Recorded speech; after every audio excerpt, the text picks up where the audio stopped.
Hello, everyone, and welcome back to yet another episode of the Eljay Johnsen Show.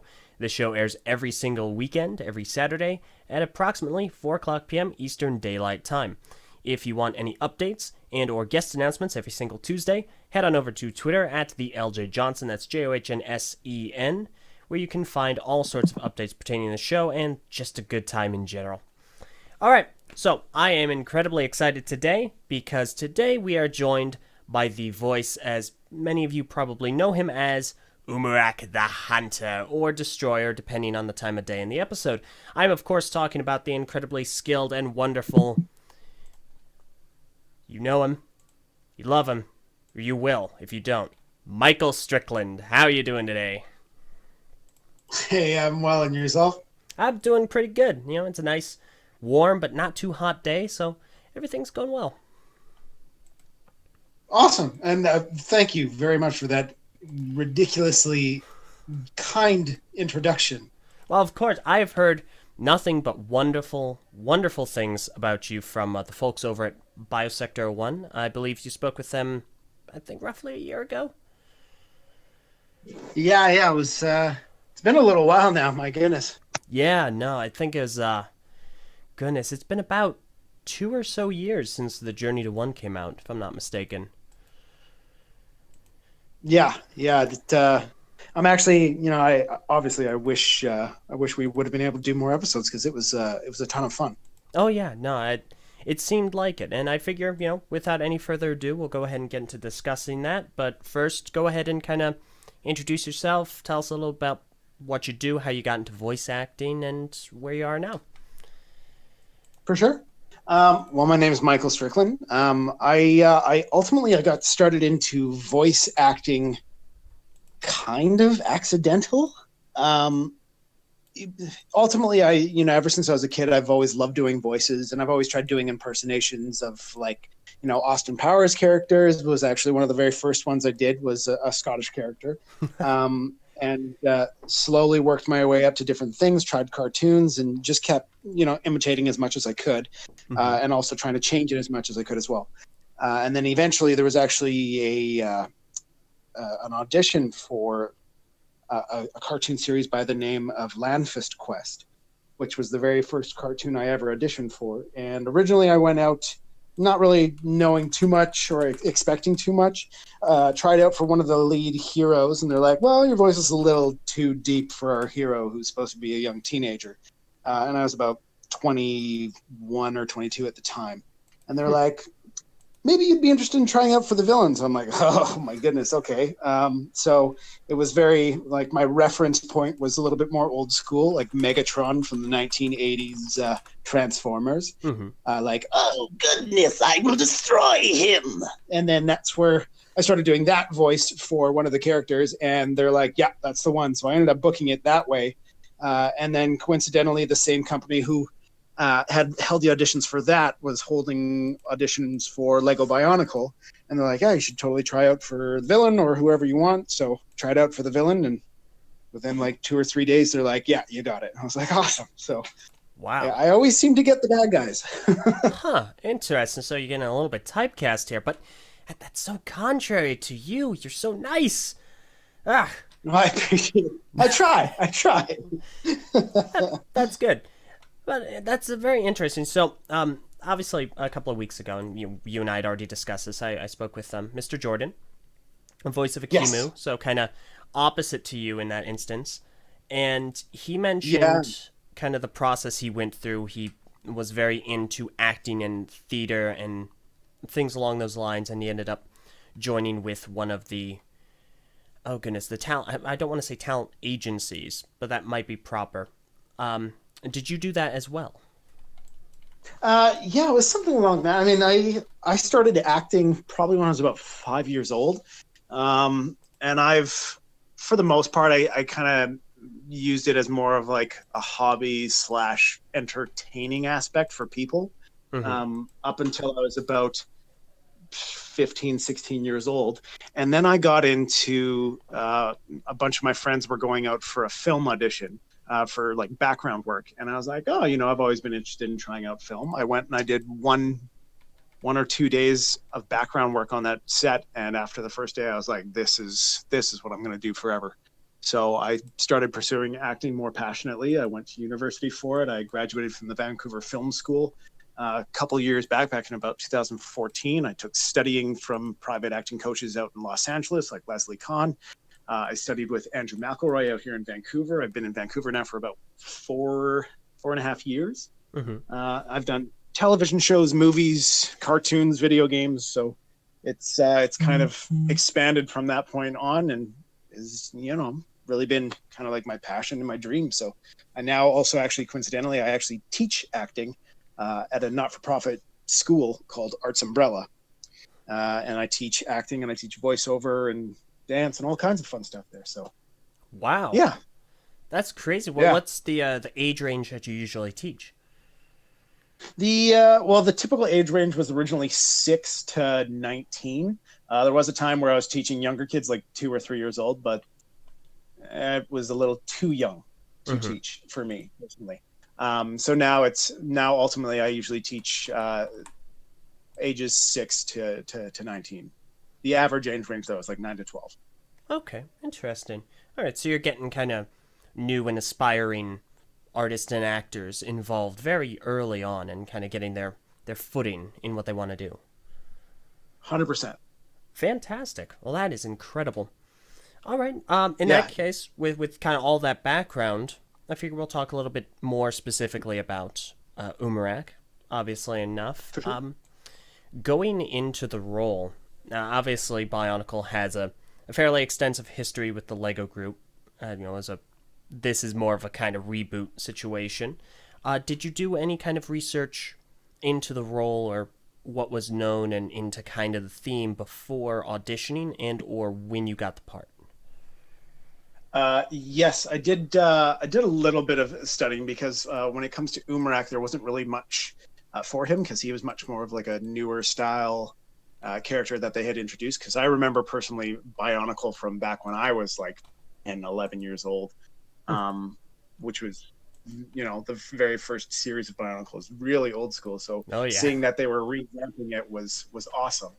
But again, when it came to Umarak, I didn't have too much previous history to go off for him.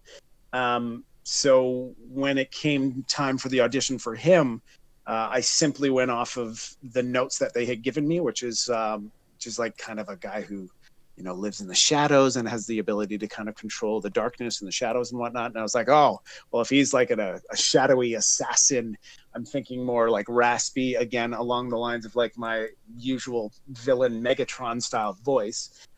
And tried to come up with a way to keep it more clear and concise and deeper. And then that's ultimately where, I started playing with, I am Umarak, the evil hunter. And then I was like, well, I've got to get it away from like the super high, like the higher pitchy style and drop it lower. So that's where I got the, I am Umarak, the hunter. Never again will the Toa reign. Or my all-time favorite line from that show, which was the darkness is rising, Toa. You cannot stop it. That's fascinating. So instead of kind of just relying on what you knew, you modified it, kind of tweaked it, and really honed it in. That is incredible. Yeah, that's. I've always found that I'd like to try my best to give it my own type of flair, I guess, because it's as much as you can, like, obviously, perfect example, like with Family Guy, everybody knows Stewie Griffin, but if you can take a Stuart Gilden Griffin voice and remodify it a little bit so that it's a different style of character voice, and now suddenly you have something else, and it gives it a brand new life. But I didn't want to try to take too much from the original Megatron style thing. Which is why I've now discovered all my villain voice that I always seem to use. Interesting. That like makes the Mark Hamill Joker. Yeah. Okay. Ever since hearing Mark Hamill's Joker, I can't unhear it whenever he does other villain voices. Exactly. And that's like he'll do small modifications and little tweaks. Like maybe Mm-hmm. he'll make it a little bit more, use a little bit more diction, or maybe he'll maybe put it in a slightly higher register, or maybe put it closer to his voice, but still have that little bit of Joker flair to it. But you'll always, almost always, whenever you hear Mark Hamill's voices, you'll hear Joker in it, and that's kind of what I do with the voice as well. Mm-hmm. Just because, when you find something that works, don't don't play with it too much because obviously it works. Yeah, then that makes perfect sense. Do you find yourself ever having a more of a preference for the villain voice, or do you ever kind of want to find something where you can just speak a little more naturally, maybe do something a little new, or are you pretty happy with the villain voice? Well, honestly, now that I've had to play the villain voice so many times, like I've done a villain voice for probably 3 or 4 different productions now. Mm-hmm. So constantly doing the villain voice, I'm happy with it, and I always, on almost a daily basis, I play with my villain voice. But I've had the opportunity to play with, like I was playing an American soldier in the video game Escape from Tarkov. Um, Oh, so getting to do, an American soldier who was more um, deeper voice but clear diction was also fun to play with. So, mm-hmm. uh, but yeah, it's always, I find with any role, it's always fun to play with a villain because how often do you get to play a bad guy? It's better to play a bad guy than be a bad guy. I think that's perfectly fair. Great quote. So, now that you mentioned video games, because I was looking at your IMDb page, and it actually didn't mention Escape from Tarkov, which is a game I'd heard of, but haven't seen a whole lot of. Um, Yeah, they're still modifying it. Like they've been working on that thing for a very long time. I recorded that probably 3 years ago, my goodness. and they're still working on it. I think they just finished their beta phase, and they're still working on that. Oof. But they're doing everything in their power to make it as realistic as possible, and they're doing Mm-hmm. a phenomenal job. Oh So yeah. No, it's one of the most detailed and in-depth first-person shooters I've seen in a very long time. yeah, Yeah, so that's yeah, understandable. they've only got one English voice right now, but there were 4 of us that were recorded, Mm-hmm. and they're always trying to add more on. So I know that it's a long process though. So Mm-hmm. That game, it's not being produced in the United States or Canada for that matter, is it? no, it was actually like it's being made out of Russia. Oh, Russia, huh? Yeah, Okay, I mean, I guess that makes a lot of sense being Escape from Tarkov, so fair enough. yeah, That's perfectly reasonable. I mean, it's very difficult to figure out where a lot of these games are being made because like PUBG, which is a super massively popular game, that's being made out of South Korea. So it's like, goodness. yeah. There you go. They always try to modify it for obviously the North American audience because that happens to be one of the biggest ones. Mm-hmm. Obviously, it's a major target audience, but Yeah. there's a lot of like the company that works for like Battlefield or Battle State Games, who's the company working on it right now. They're out of Russia, and man, are they doing some amazing work on that thing. Interesting. That kind of brings up another question. Obviously enough, there is a difference when it comes to voice acting for, say, a TV show as opposed to a video game. But what did you Yeah. find to be the greater differences? Can you kind of break down the processes that went into those two? Uh, so for myself, at least for recording the two, like recording a cartoon and recording a video game, with the video game, we like everybody does different things. Like I've done some just ADR work for Vancouver Film School students before, and it's you're recording a couple things here and there. But whereas when we did Escape from Tarkov, we had like 11 or 12 pages of dialogue that we had to record in a single night, which is very, very difficult on your voice. Mm-hmm. But it became kind of like one of those things that we had to try to get done as quickly as possible. So uh, I personally found that as a voiceover artist, it becomes so much more of a challenge for you when you have that much dialogue that you need to get done in such a short amount of time.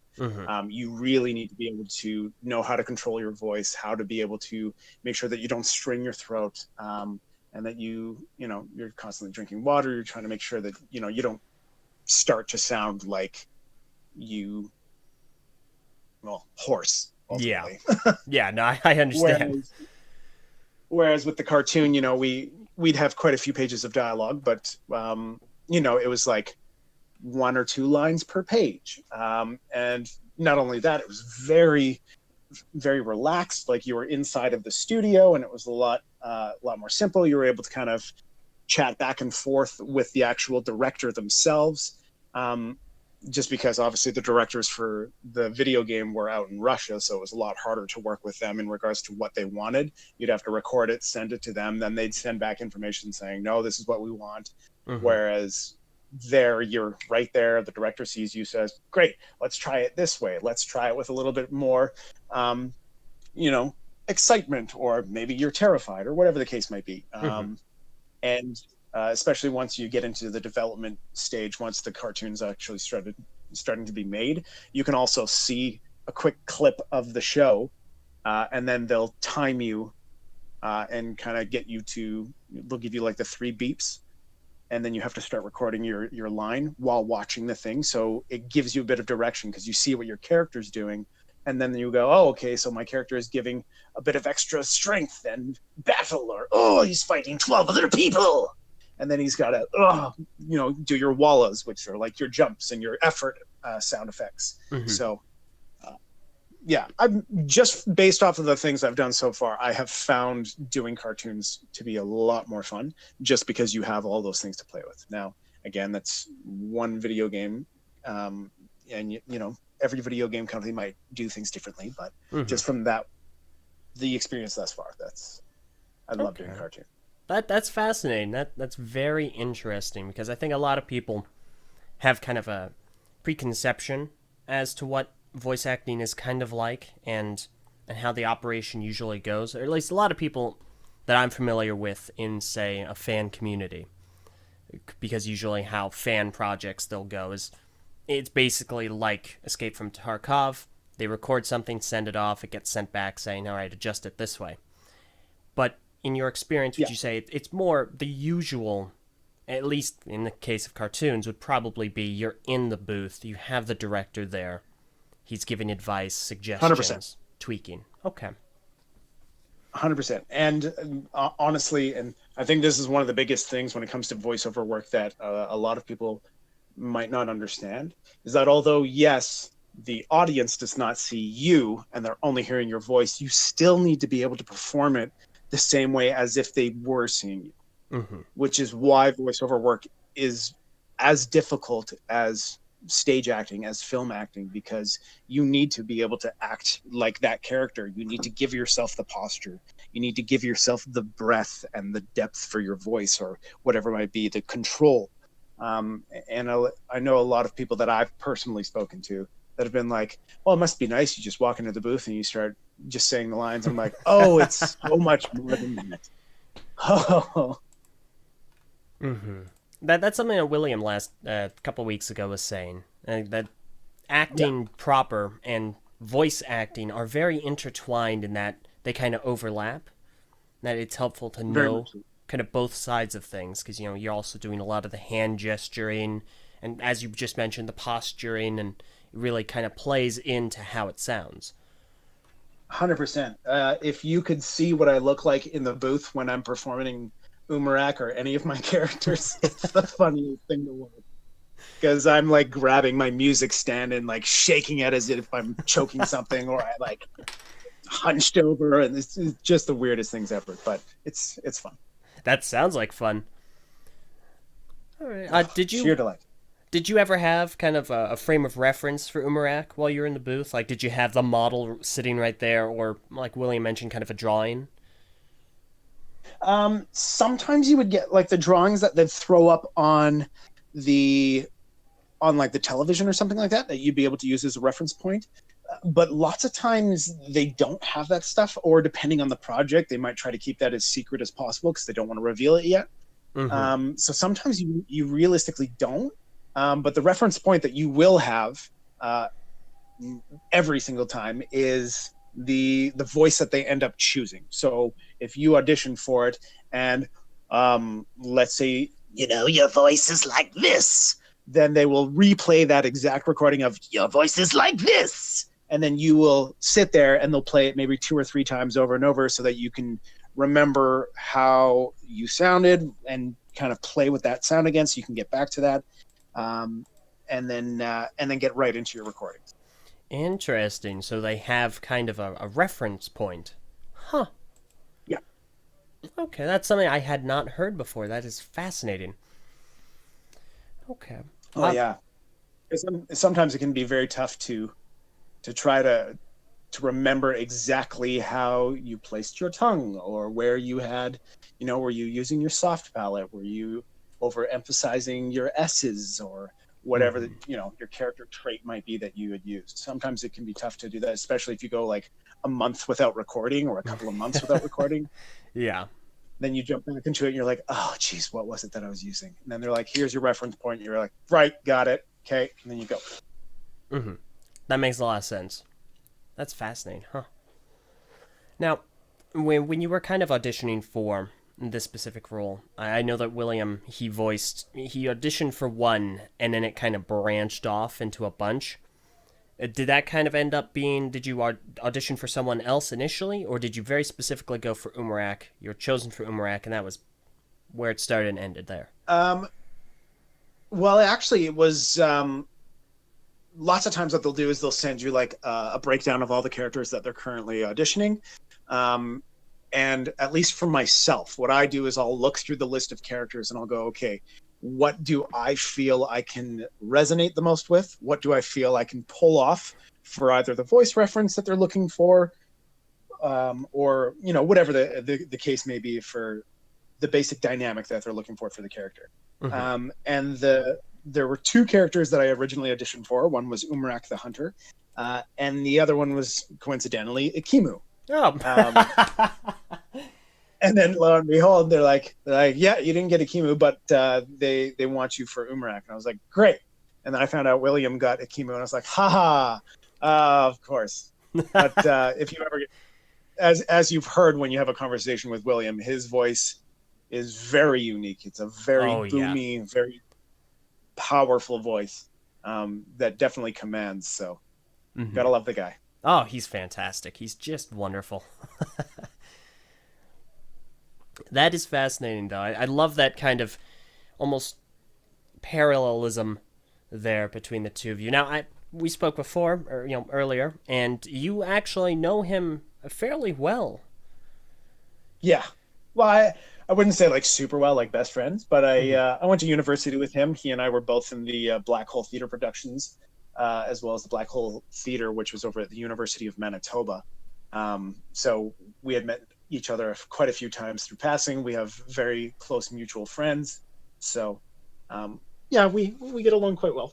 Okay, that works. It's always good to kind of get along with the people that you're voicing across from. And I suppose that's that's kind of a good lead-in to this next inquiry.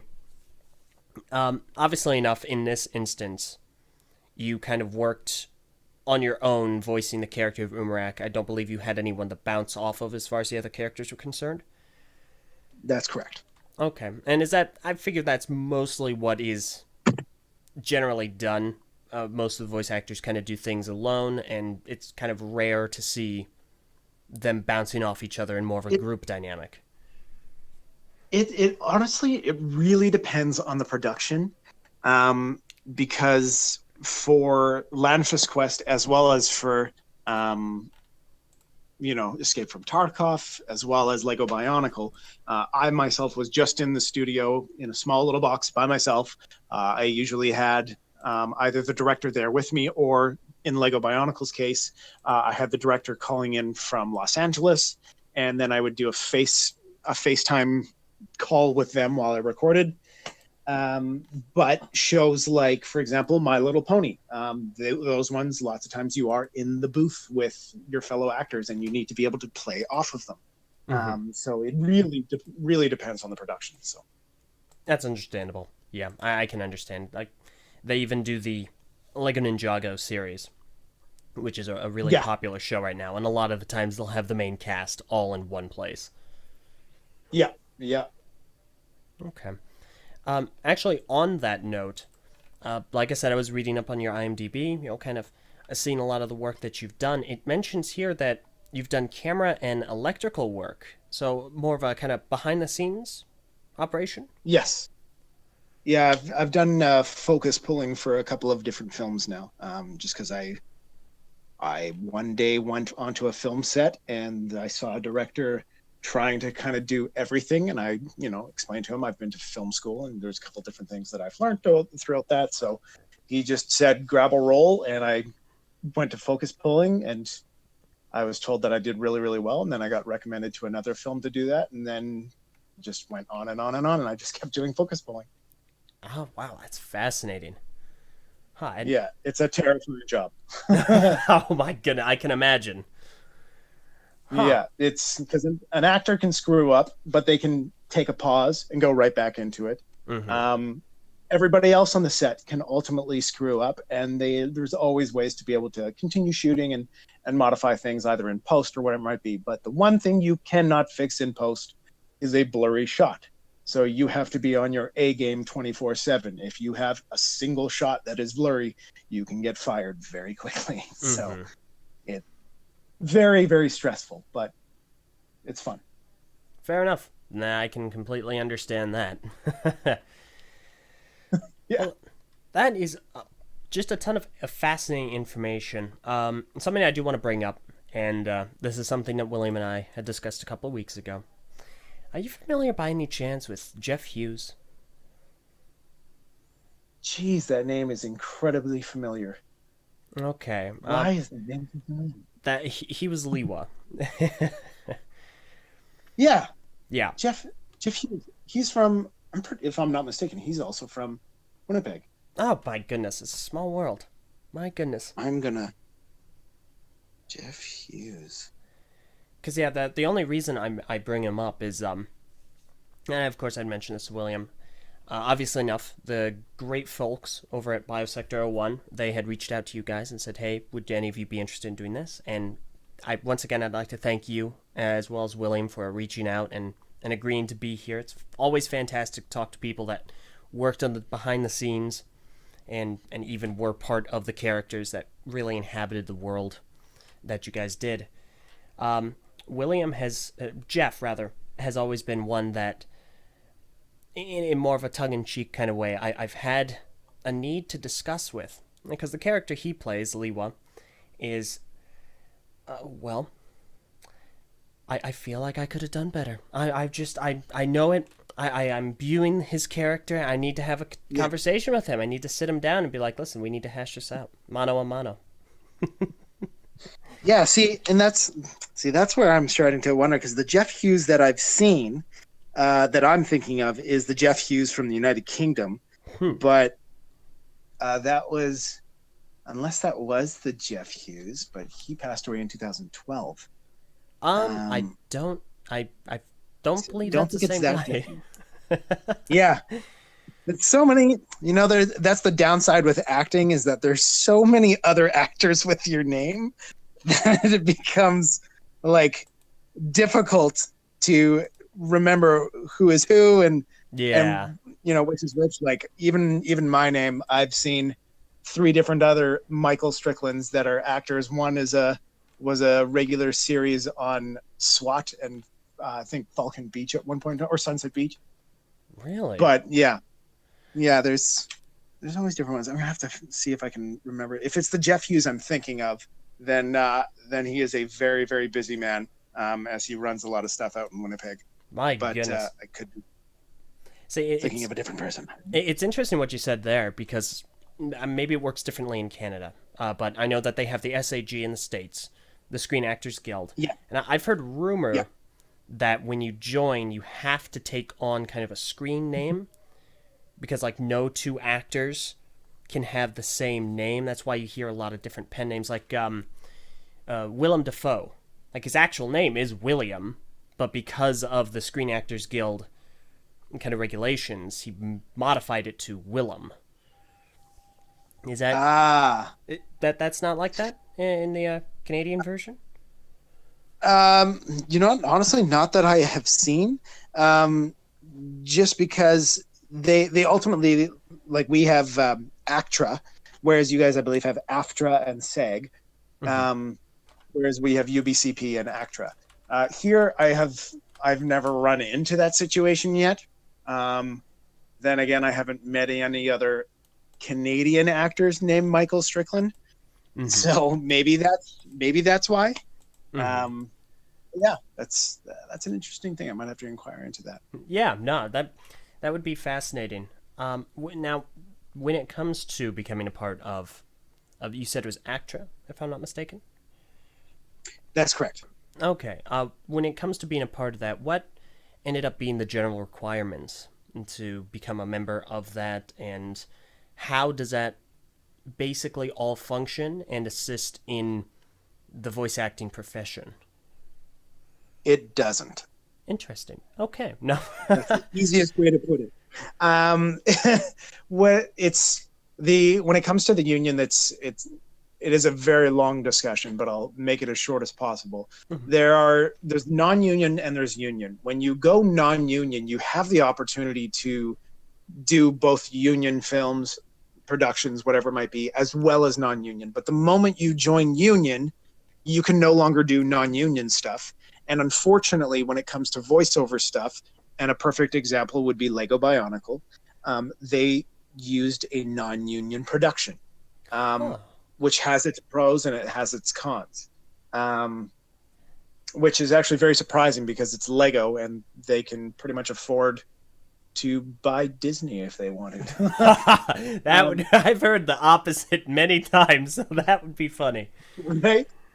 But like Lego was using non-union, although they could have done union. They used non-union, and all of the actors on the production were non-union actors as well. So it's a very double-edged sword. When you could do non-union, you have the opportunity to have access to so many more roles that a union actor wouldn't get, but union actors are more recognized by the film industry, as well as they get paid better. And it's simply because of the fact that they're in the union. So yeah, you kind of gotta time when you're going to join the union. And to join the union, you have to do a production that has a union credit attached to it. Myself, I went to the Vancouver Film School, which when I graduated, it counted towards 1 credit towards ACTRA, which was great because that allowed me to get my my apprentice membership. And then I did a commercial for Shaw Television, which is a cable provider out here in Canada, and that was also ACTRA, so that counted towards another credit. And in Canada, you need to get 3 credits to be considered a full member. So right now, I'm still apprentice, but yeah. Interesting. That is incredibly fascinating. Probably the most out of everything to me, because like you said, Lego would definitely be able to afford union stuff. But that's really interesting that they opted not to. So, yeah, there's a lot of companies that don't do that, especially commercials. Usually commercials, and the reason being is because they can, I'll be honest, everybody wants to be an actor. And they know that they can get a hold of non-union actors that will still do a pretty solid job, and they don't have to pay them very much because actors want work. We always need to try to get work, and unfortunately, because they know that, they will continue to do that, and union actors will have a little bit more of a tough time. But again, it comes down to that: how do you want to be seen? Do you want to be seen as a professional actor? You should probably join the union. And start pushing towards the union gigs, because that's what'll, you will be taken care of financially better, as well as you will be recognized more often too. So, but it seems as though it's almost kind of a need experience to get experience, or get experience to need experience, kind of a Almost It's pretzel in yeah, that it's kind of sense. like a yeah, it very much kind of like feeds off of each other. Hmm. But again, when you're trying to get into the union, if there's a gig that is union credit and you're a non-union actor, absolutely try to get onto it, because if you do happen to end up booking it, um, then there's your first credit, which now gets you your apprenticeship.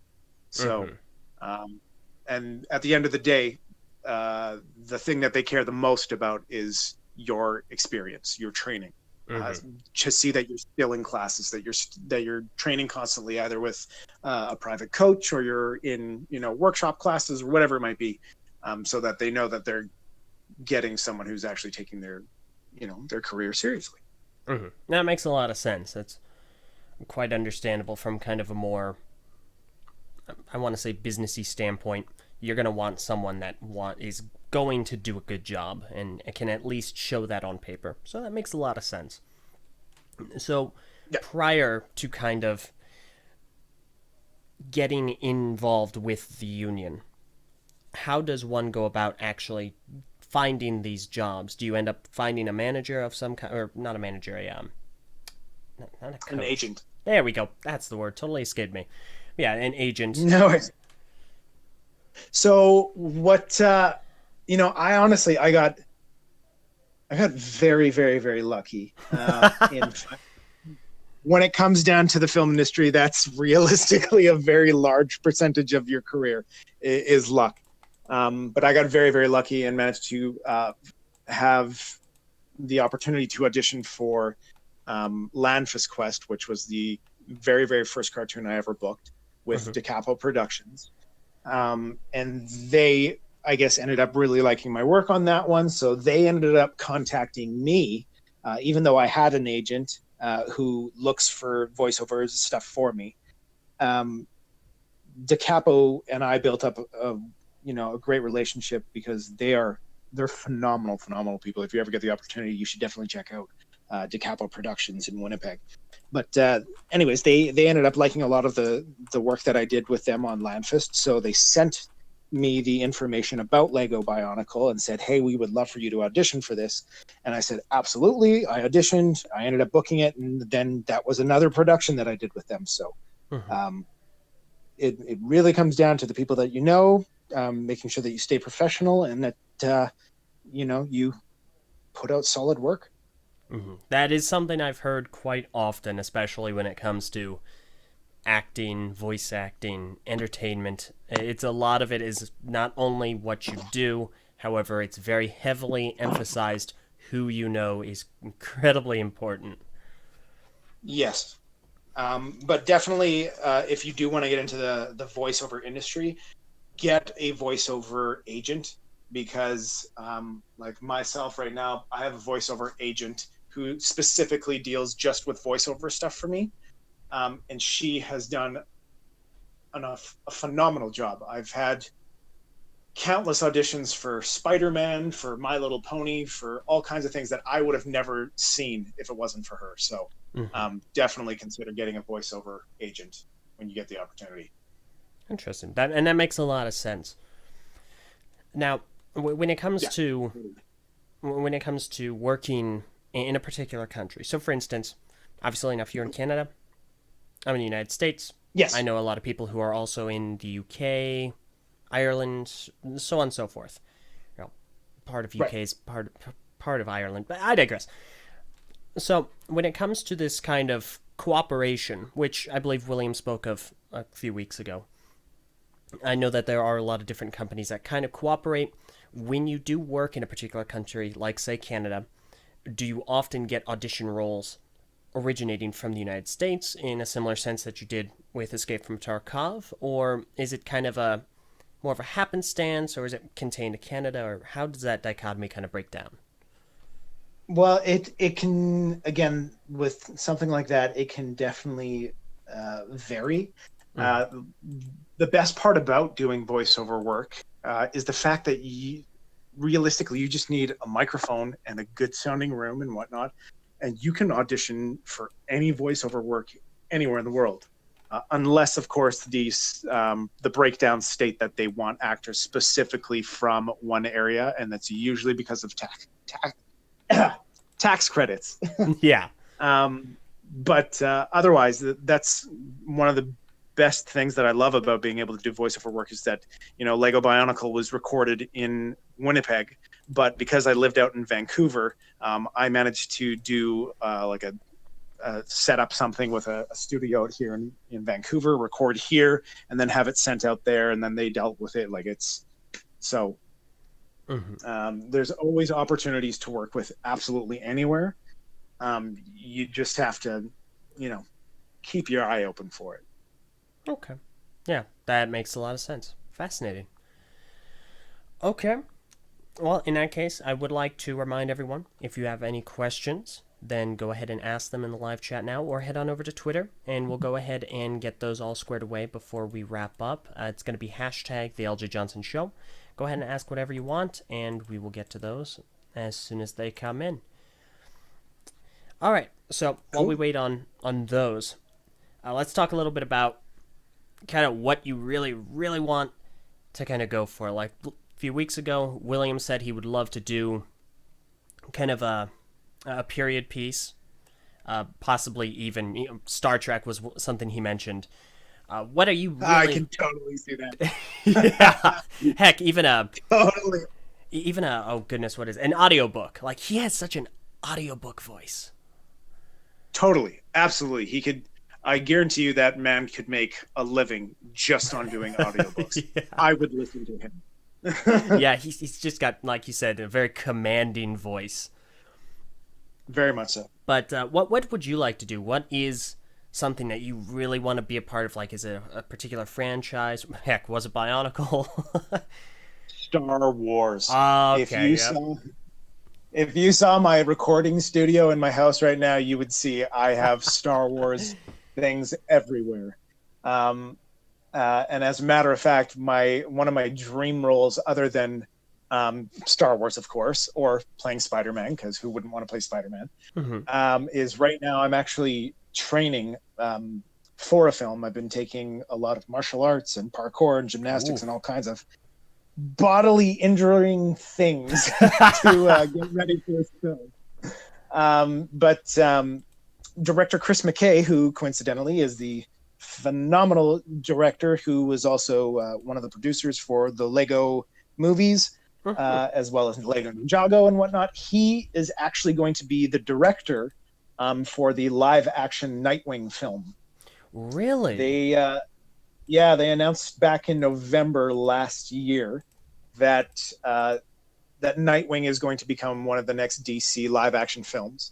And he announced that he was going to try to do a worldwide casting call, meaning that he didn't want to just take any A-list actor. They wanted to find the right actor for it that, looked as much like the part, who sounded like the part, who, they wanted to take their time with this one.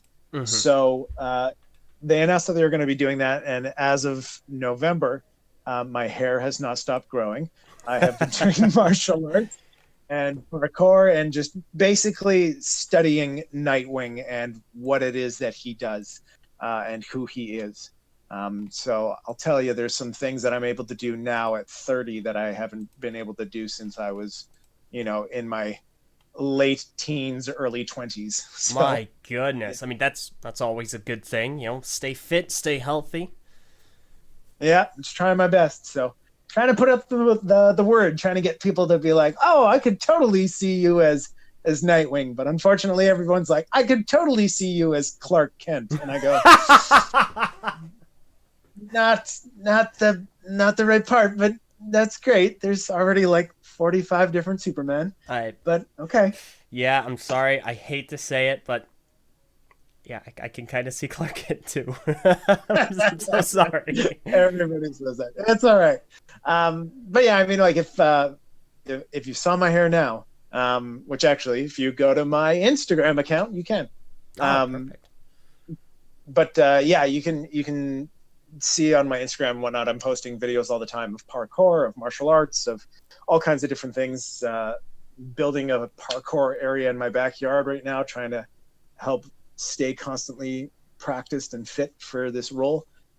They haven't announced any casting or anything like that yet, but they're definitely going to be announcing hopefully within the next year.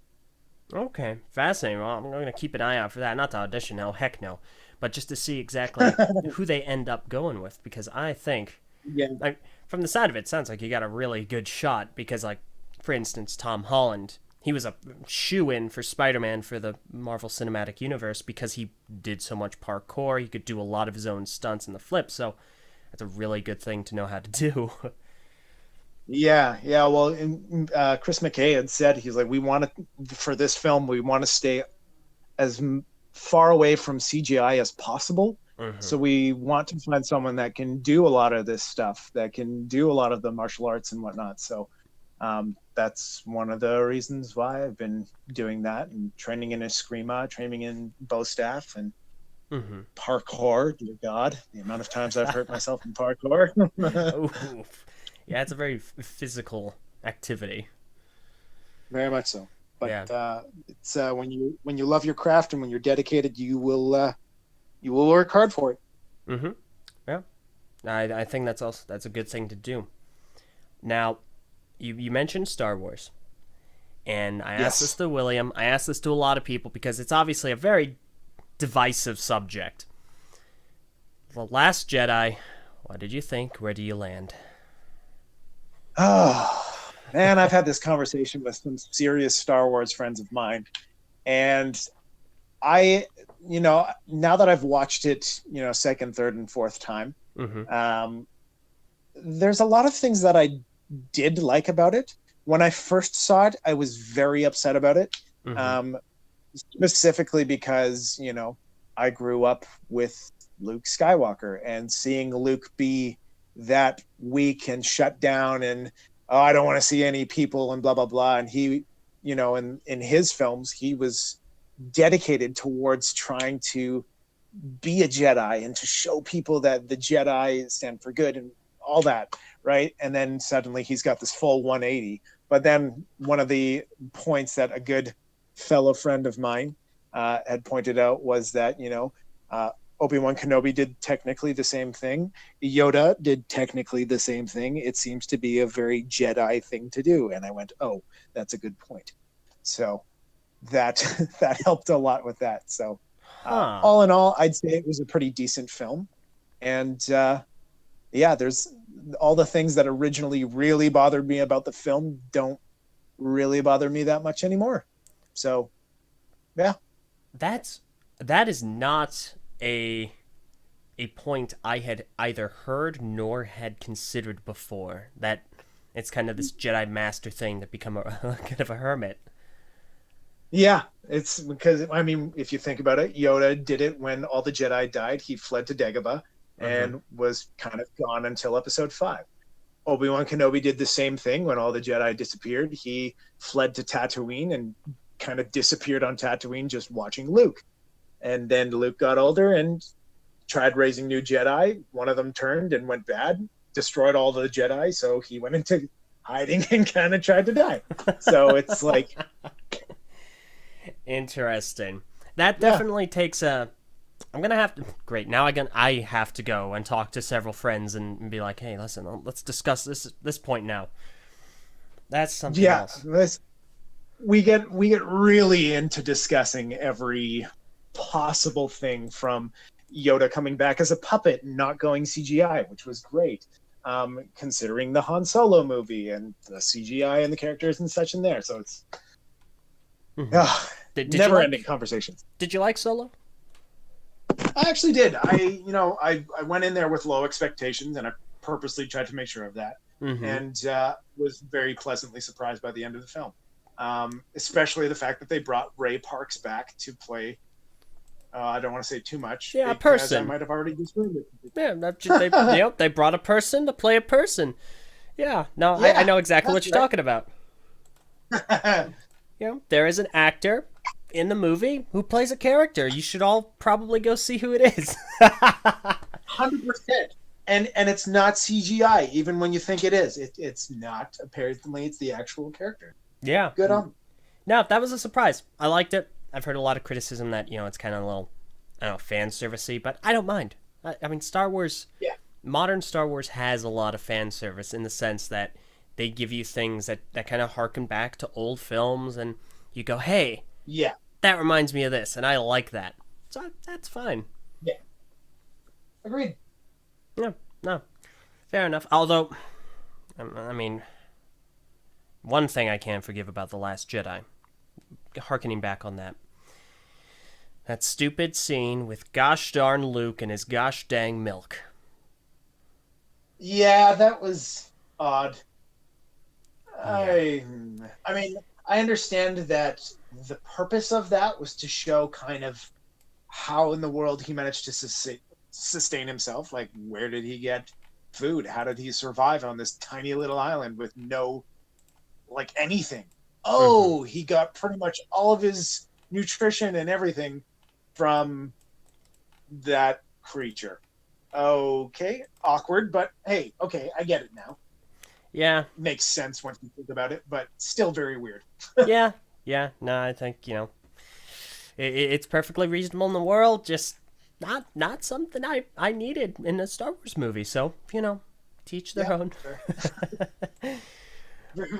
But okay, so we have a few questions sent in by listeners. The first one is from someone by the moniker of Warrior Studios, and they have about 3 or so questions. Cool. Okay, I feel I know the answer to this one. Who is your favorite Bionicle villain and why? Well, I'm not gonna solo it out, but definitely Umarak the Hunter. Um, and I'm gonna be honest, the main reason why he's my favorite villain is because he's just. How often do you see a villain who actually can fight and doesn't just get his butt whooped every 2 seconds?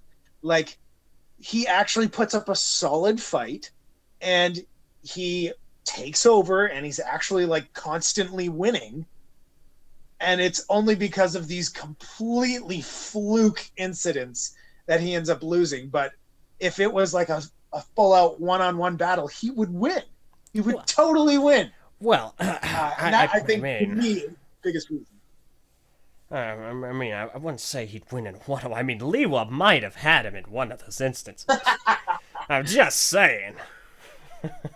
Uh, but yeah, that, like, honestly, even between him and the Destroyer, as cool as the Destroyer was, I still think the speed, the ability to just jump through the shadows so quickly and so efficiently was probably the reason why I would say he was probably one of the most detrimental of all villains, in my opinion. I can understand That's that. just mine. Yeah, I suppose that is something we didn't touch upon too much. However, I figure we'll kind of slide that in here. Was there much of a difference in the way that you approached Umarak the Hunter and Umarak the Destroyer? Yeah, it's funny because originally the way I wanted to go with Umarak the Destroyer, the directors got me to go a completely different way, um, where it was more of like, oh, it's not that he's a complete moron, but he's like as smart. It's like going from Bruce Banner to the Hulk, right? Mm-hmm. Not as intelligent, and a little bit more of like his diction and his ability to speak grammatically correct may not be as perfect as, say, Mm-hmm. Umarak the Hunter. And I was like, okay, understandable. So they wanted me to dumb it down a little more, almost. Oh no. But still keep more of the, which was cool. But one of the things, and I don't know if any actual fans caught this. I'd be very interested to know if anyone did.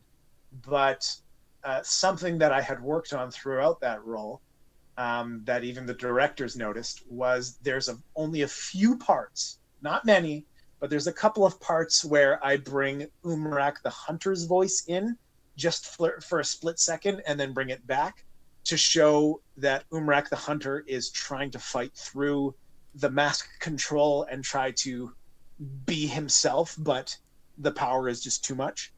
Interesting. Yeah, that's a small little thing that I guarantee you nobody knew, and that's only because that was something that I had discussed with the directors. So Okay. Well, now I gotta add that to the trivia on some pages. And yeah, to anyone listening, go ahead and let us know. Did you detect that? That'd be very interesting to know. But all right. In that case, let's go ahead and get to a few more questions. These are still from Warrior Studios. They ask, cool. and I don't know if you indulged any in the products themselves, the Bionicle products. However, they do ask, do you have a favorite Bionicle set? Oh, I wouldn't say that I have a favorite Bionicle set, but like right now, on my desk, I have my Umarak the Hunter and Destroyer characters. And I have actually, coincidentally, just because I thought it looked so cool, I have Umarak the Hunter with, and I severely apologize, I'm forgetting the character's name, but the green spirits animal attached to Umarak. The very Yeah, first one yeah. that he ended up. Yeah, no, that's how it looks best. Those wings, they just splay out, and it just looks really, really Yeah, cool. just looks so awesome. Yeah. So when I saw that, I'm like, man, I have to put that on. So Yep, that makes sense. And I'm glad that you have, like, the characters that you voiced, like, kind of on your desk. Like, that's a neat detail. That's kind of cool. Like, if I were to do anything like that, any character I play, get a piece of memorabilia displaying that. that's what I've always wanted ever since I was a kid. I'm like, I would love to. I mean, this character doesn't look like me, but I would love to have my own like action figure one day. Yeah, And yeah. I mean, I think most kids and most guys growing up would love to have their own action figure. Like, how cool would that be? Yeah. No, So that's the closest thing so far, but we'll see. fair enough. You know, keep working on it. One of these days. At One day. least get to a point, play a character that they're going to make a toy of, get it. Because they'll be... Like Nightwing. Exactly! Exactly. All right. In that case, the next question is, what is the weirdest thing that has happened to you while voice acting? Oh, man. Weirdest thing that's happened to me. Um, Geez, that's a great question. I'm trying to think of all the things that have happened to me. In one of the cartoons that I did, I ended up switching into one of my other characters by accident halfway through. Um, so my villain instantly sounded like one of the village doofs who had like a goofy voice and sounded almost like the Mad Hatter when he was like, which was very weird. I was like, no, that's not the right voice. Let's do that again. And that's either that or there was one time when I was doing a voice and because you're drinking water in between, I ended up accidentally burping during a line. And I was like, I have to redo that one. Yeah. Happens. It does happen to the best of us. Wow. My goodness, that seems like such a fun issue to have where you're voicing one character and then you just accidentally kind of slip into another. Yep. Especially if you're doing accents. There's sometimes like if I have to do like an Australian accent, I might accidentally jump into an Irish accent and then into a British accent. And I go, no, losing it. Okay, got to think about it again. Yeah, no, I know exactly, especially Australian to Irish. That one seems they're very, very close and they just slip into each other very easily. Yeah, yeah. My worst one is definitely Australian to Scottish. Do it way too often. Yeah, no, well, they're so close. Yeah. All right. We do have another question from Mr. 55 Productions. A lot of productions and studios. They ask, when voice acting for an animated show, Do you prefer voicing over the show, which has already been animated, or do you prefer voice acting straight from the script where the animation depends on the voiceover itself? That's, you know what, that's a great question, because honestly, I like them both because for two completely different reasons. One, when I have the animation that I can go off of, it gives me, the actor, an idea as to the direction that they want the character to go, and that gives me a little bit more of like a instructions as to what I need to do, so that they're happy with the final product.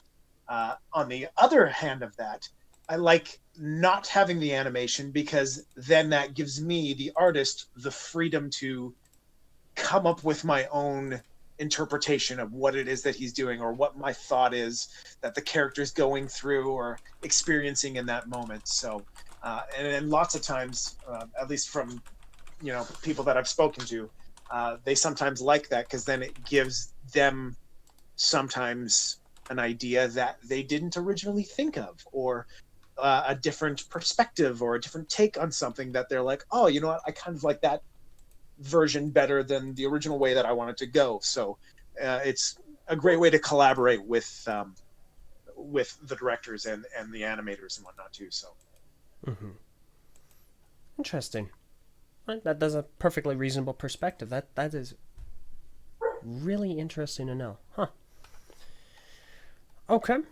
In that case, we'll just go ahead with a few more that we have here. And there's one I'll keep for closer to the end. Do you have any other hobbies? We do have a question here from Orkumi. What other hobbies are you into, like costuming, gaming, etc.? Oh boy, the amount of time I've wasted on video games. I mean, spent on video games. I play my fair share of video games, and then I guess other than the amazing fun of doing video games, I like to shoot my own stuff. I like to write my own stuff. Plus, because of the fact that I teach, one of the classes that I teach is acting for the camera, and I wrote a horror film for my students a while back, where all of them ended up getting possessed and or died, which was kind of cool to be able to do with kids. They're like, yeah, I got to kill all my students off, not a big deal. But it was fun because I got the opportunity to write my own script, and then I also got the opportunity to actually bring it to life and see what the kids did with the characters that I created, or with the direction that the entire film went. So from the acting side of my life, that was super, super fun to do. Non-acting style, I guess my other hobbies are parkour, literally all sports, from badminton to soccer to golf. I love golfing. I love just goofing around with my voiceover stuff and just playing with different characters and recording them over current characters like Kermit the Frog or Stewie Griffin or whichever. Yeah, and then just trying different things, building. I don't know. I like doing everything. I'm like a jack of all trades, I guess you could say. Fair enough. That's understandable.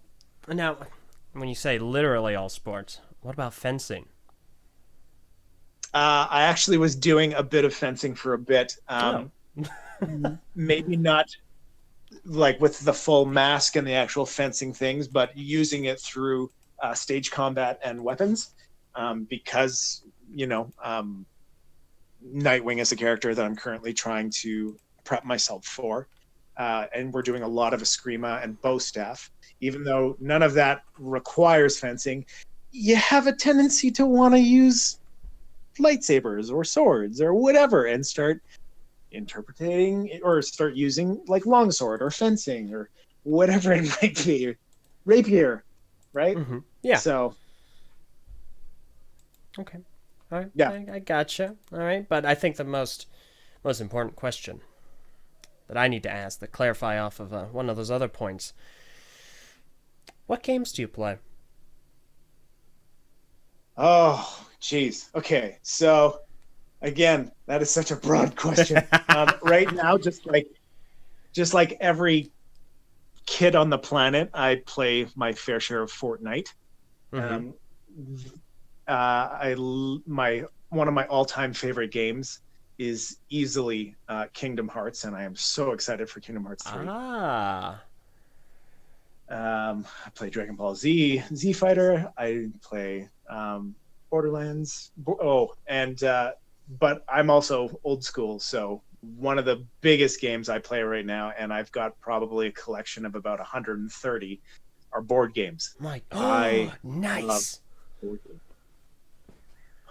love board games. Do you have a favorite? No, and then why is it Monopoly? No. It is not Monopoly. No, it's a good question. As for favorites, it's tough. There's a lot of good ones out there, but I'd say my top 5 would be Munchkins for sure, in no particular order.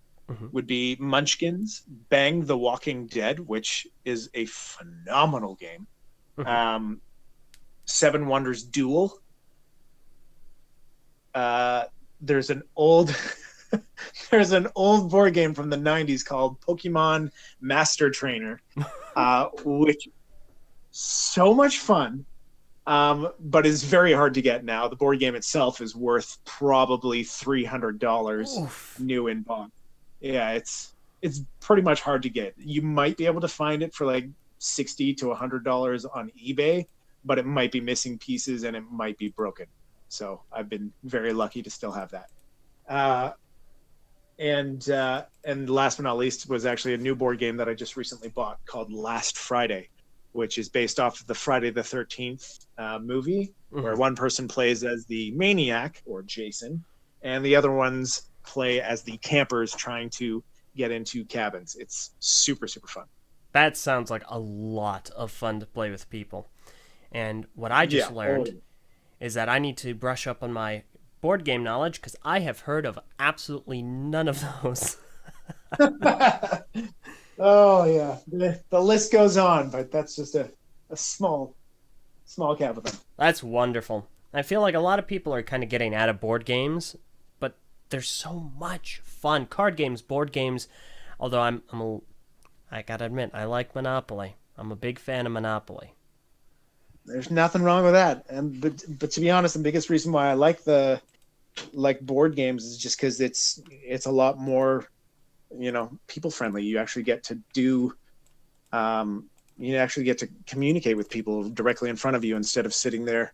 And I'll be honest, I'm one of those people where I'll mindlessly, like a zombie, sit there and play video games, do my chatting on my headset, but I'm not physically beside them, looking them in the face like, oh, I hate you so much for getting me. Yeah, those are more, I don't know, Wii games, Nintendo games, where you can kind of get that a little bit more. Oh, yeah. I guess I should have said that. Probably all-time favorite game is Mario Kart. What am I talking about? That makes sense. I gotcha. You usually, definitely. You, obviously Nintendo, but Team Xbox, Team PS4... I'm original, true and true, still a Nintendo fan, but if I had to choose between Xbox and PlayStation, it would be PlayStation. Yeah, I know. A lot of people are like, "Go Xbox." I can't do it. Yeah, I get you. To be honest, a lot of people I know, even myself, have gone and said, maybe the Xbox was a mistake, but that's an entire discussion in and of itself. So. Yeah, exactly. Oh yeah. But all right, let's see. Okay, 2 more questions here. Once more from Warrior Studios, and they ask, if you had been picked to play Akimu, what would have been the voice you would have done? Well, I can tell you this: I would not have been as phenomenal as William Jordan, but Akimu would have been deeper, more clear, but simple and precise, telling the Toa where to go. Oof. Which again, not William Jordan's beautiful booming voice, but that was one of the directions I wanted that I thought of going. And to be brutally honest, the very, very, very first voice that I ever did for Akimu for my voiceover audition was actually much older, like in his like 80s or 150s. Mm-hmm. Like if he was going to be far away, he would be more wise, as if he were an old man, like Gandalf the Grey.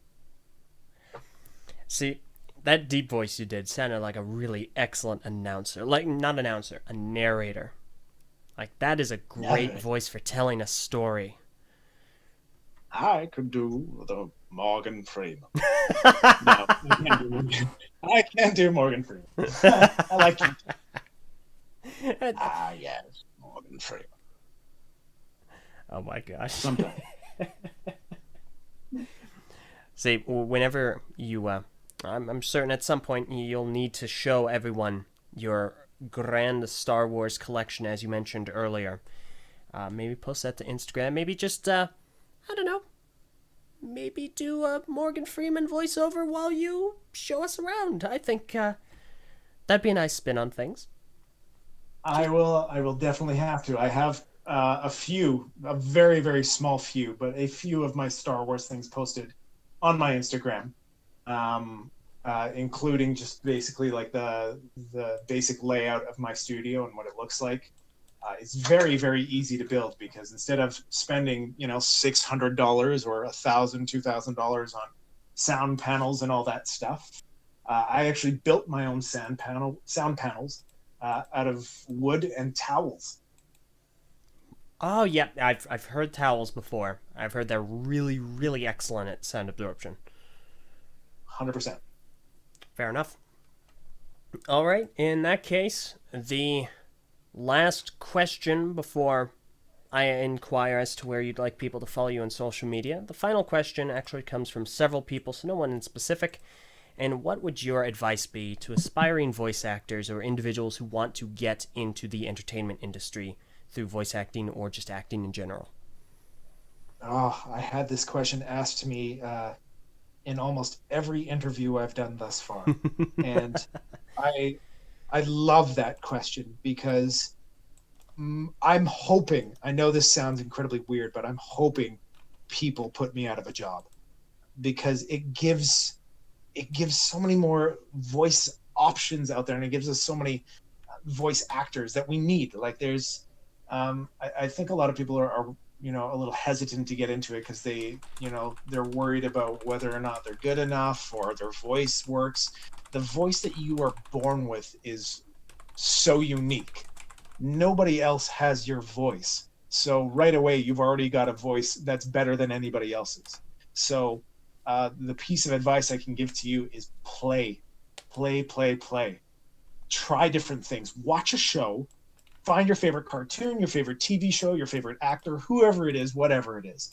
And put your phone, put a microphone, put whatever you want that you can record your voice, put it down right beside you and try your best to mimic that. Not because of the fact that you want to get rid of your voice and do their voice, but you want to be able to train your voice and your vocal cords to be able to hit those tones, those inflections, those dialects, so that you can get better. And that when you go into a show, like for example, when I did Landfist Quest, I originally went in just as the villain, and the one of the producers and directors actually ended up hearing me do a couple of different character voices when we weren't recording. I was just goofing around doing different voices because I love doing that. And I got 2 other characters for that show because he's like, oh, that's a great voice for this other character we have.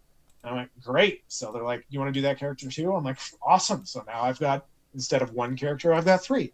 So there's no harm in trying to impersonate, Morgan Freeman or Christopher Walken, who everybody pretty much tries their best to be like. Yeah. But the best thing you can do for yourself is practice every single day. It doesn't matter where you are. I do it in the shower. I do it in the car. I do it in front of my girlfriend, who absolutely hates it. But I'll do it anywhere. It does not matter because I sometimes, it's not meant to sound egotistical or anything, but I'm sometimes fascinated by the fact that I can hit certain voices And then when I do those voices for other people, they're like, wow, that sounds a lot like that person. And I go, yes, okay, I'm getting it. So just play, practice, practice. And, once you have, gotten to a point where you feel very comfortable with your own voice, with your ability to try different ranges and find your special niche. Like, for example, my special niche just happened to be villain voices. When you find that, go out for auditions, try different things, maybe communicate with other actors who also have that are also interested in voice acting. Maybe try one of the things I've been doing a lot lately is I'll find a cartoon, just a clip from a cartoon show, or one that I'm working on right now is Kermit the Frog and Cookie Monster.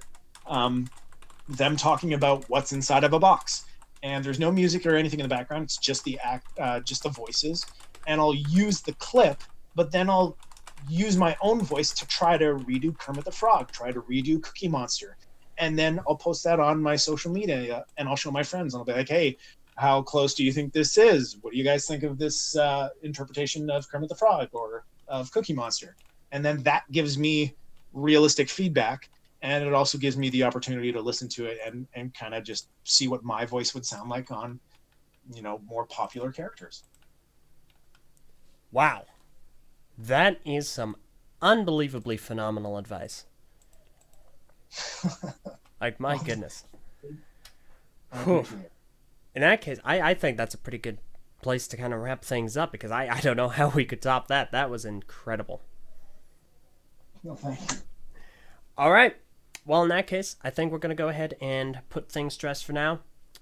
It has been such a pleasure speaking with you, and thank you so much for being here and taking the time to talk with everyone here today. Yeah, you bet. If anybody else has any questions, feel free to drop me a message on social media or whichever, and I'd be happy to answer any questions that anybody might have. That, of course, brings us to the one last point I would like to ask. Where can people follow you on social media? Where would you like to be followed? Sure. Well, people can follow me on my, I have an acting Facebook page, which is at official Michael S, Michaels. And then, of course, I barely use my Twitter, my Instagram account, which is at official Michael Strickland. And my Instagram is where I usually try to post as much of my current acrobatic stuff and like film acting stuff. And my Facebook page, I usually try to post a little bit more on my voice acting stuff. So. All right, excellent. And in that case, I'll go ahead and have links in the description down below to those places, so you can go check that out. Once again, thank you so much, not only for that wonderful advice, but for taking the time to speak with me today. It's been wonderful. Happy to do so. Thanks so much. Absolutely. And to all of you listening, thank you for tuning in, be it live or be it the recorded... nuts, messed it up. Or be it the recorded version every single week when it comes out on YouTube, hopefully before Tuesday. If you want updates to the show, make sure to head on over to Twitter at the Eljay Johnsen, Johnsen, where you can get updates to the show, whether or not it's delayed, whether or not there's anything coming up, or there'll be a break. There will be in a couple of months. Or if you want guest announcements every single Tuesday. If you have any questions over the week, make sure to head on over to my email, eljayjohnson@gmail.com, where I can have all the questions neatly kind of filed away. I know where they are, and I will get back to you as quickly as possible if you have a question unrelated to this show. So once again, thank you all.